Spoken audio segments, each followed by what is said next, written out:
Reels वाली बहू। प्रज्ञा को रील्स बनाने का बड़ा ही क्रेज है और वो दिन भर रील्स बनाती रहती है। खाते पीते घूमते फिरते घर में कॉलेज में रील्स बनाने के कारण प्रज्ञा पूरे कॉलेज में हाईलाइटेड है। जहां उसकी रील्स सभी को पसंद आते हैं, वहीं मनीषा चिंता में डूबी रहती है। एक रोज जब खाते हुए प्रज्ञा रील्स बना रही होती है, तब मनीषा कहती है, एक मिनट भी चैन नहीं है इस लड़की को। ये नहीं कि खाना तो आराम से खा ले, लेकिन नहीं, अरे थोड़ी देर रील्स नहीं बनाओगी तो आसमान नहीं टूट पड़ेगा। अरे मम्मी, इसी को तो कहते हैं डिटर्मिनेशन। तुम नहीं समझोगी ये सब। ए भगवान, इस लड़की को सद्बुद्धि दे। जब देखो तब टेढ़ा बाका मुंह बनाती रहती है। मनीषा की बात का प्रज्ञा पर जरा भी असर नहीं होता और वो खाते खाते रील्स बनाती रहती है। दिन बीतने लगते हैं और देखते देखते प्रज्ञा का कॉलेज भी खत्म हो जाता है। आए दिन कोई ना कोई मनीषा को प्रज्ञा की शादी करवाने का सुझाव दे जाता है। सब ठीक ही कहते हैं, प्रज्ञा की शादी कर देनी चाहिए। अपने घर के काम काज में व्यस्त हो जाएगी तो खुद ही ये रील्स और नाच गाना बंद हो जाएगा।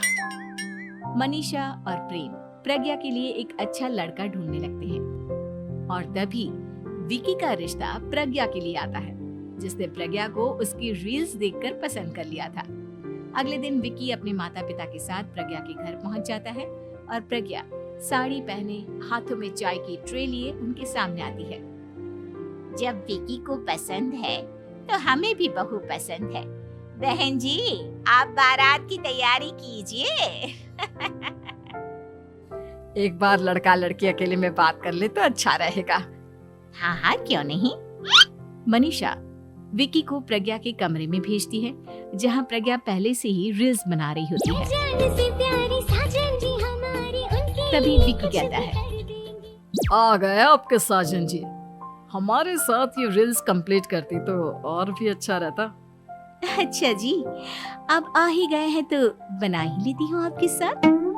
दोनों मिलकर रील्स बनाते हैं। जब वी मीट और तुरंत पोस्ट भी कर देते हैं। फिर विकी कहता है, जब आप साड़ी में चाय लेकर आई तब मुझे लगा कि कहीं मैं गलत घर में तो नहीं आ गया। अब सही है। दोनों की शादी पक्की हो जाती है और शादी के दिन भी प्रज्ञा रील्स बनाने से चूकती नहीं।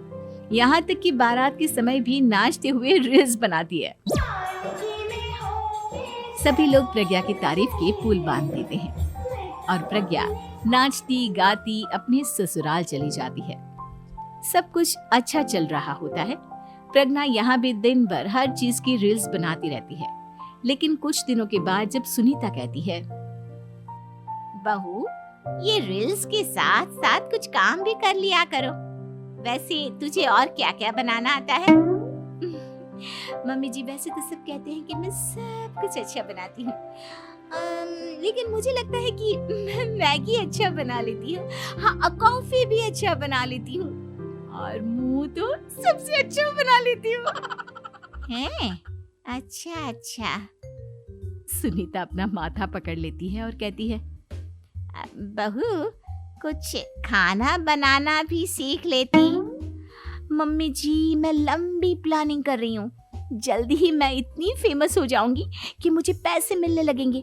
हम दोनों सास बहू राज करेंगे, राज नौकर काम करेंगी और लोगों की तो लाइन लगेगी हमसे मिलने के लिए।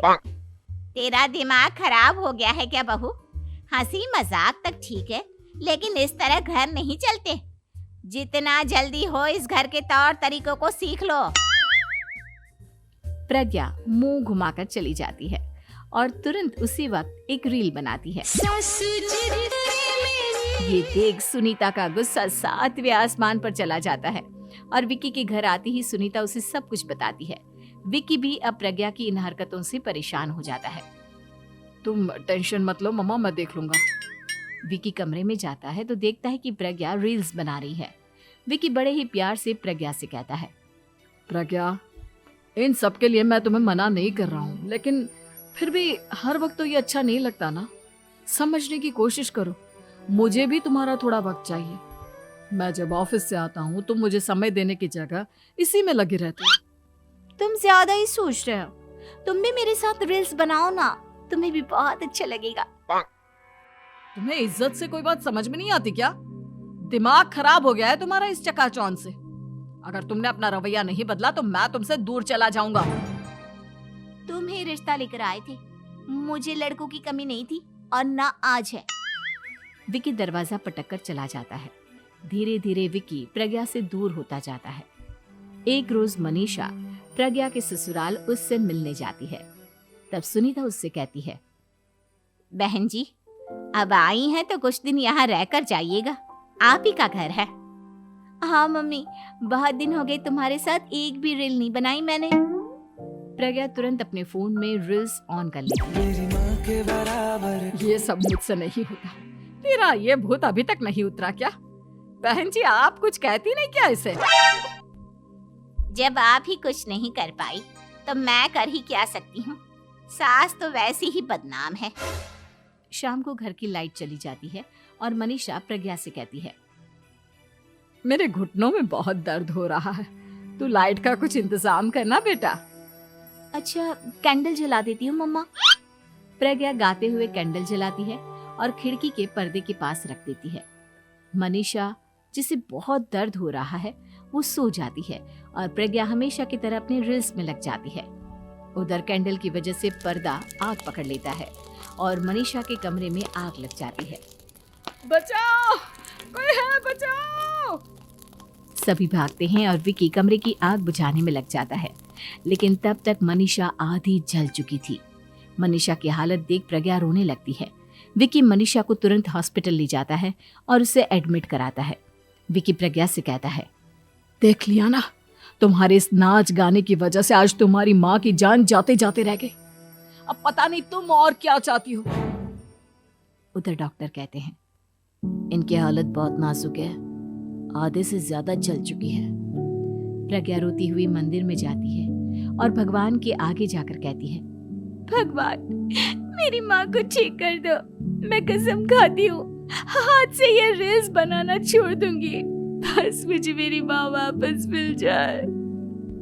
2 दिन बीत जाते हैं और मनीषा खतरे से बाहर आ जाती है।